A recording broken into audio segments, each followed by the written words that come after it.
काय भाऊ, काय म्हणताय पीक पाणी? पाऊस तर दमदार झालाय, त्यामुळे पीक तर जोमदार आलंय. मग चिंता कसली करतोय? अगदी 4 आणे एवढा बारीक चेहरा केलाय. काय करणार, पिकाला चांगला भाव नाही. मग एक काम कर, तू आत्मा शेती ऑफिसकडे धाव घे. म्हणजे तिथल्या ऑफिसमध्ये साहेबांना भेट, म्हणजे ते तुला योग्य सल्ला देतील. या या या भाऊ, काय काम आहे? साहेब, जरा मला मार्गदर्शन हवंय. अरे बोला बोला, मी आपली काय मदत करू शकतो?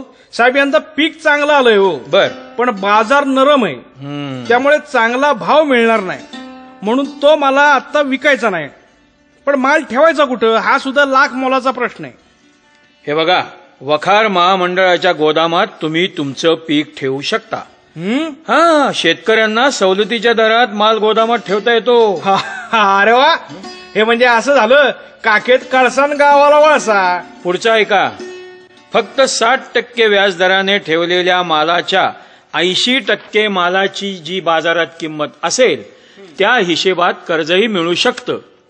काही महिन्यानंतर जर मालाला चांगली किंमत आली तर स्वतःच्या मर्जीने सल्लामसलत करून तुम्ही तो विकूही शकता. हे बेस्टच झालं. म्हणजे आंधळा मागतो 1 डोळा आणि देव देतो 2. 2 गोष्टी आवश्यक आहेत.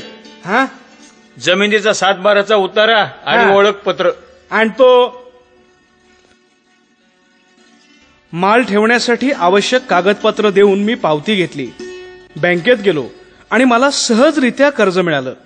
शेतकऱ्यांसाठी ही सुविधा उपलब्ध आहे याचा मी स्वप्नातही विचार केला नव्हता. या गोष्टीची माहिती मी माझ्या इतर शेतकरी बांधवांना सुद्धा सांगणार आहे, कारण त्यांनाही या सुविधेचा फायदा होईल. पिकाची कापणी झाल्यावर जर भाव पडलेला असेल तर विक्रीचं बंधन त्यांच्यावर राहणार नाही. महाराष्ट्र स्पर्धाक्षम कृषी विकास प्रकल्पाचे मनापासून आभार. महाराष्ट्र स्पर्धाक्षम कृषी विकास प्रकल्प अर्थात MSP आहे शेतकऱ्यांसाठी सदैव कार्यरत.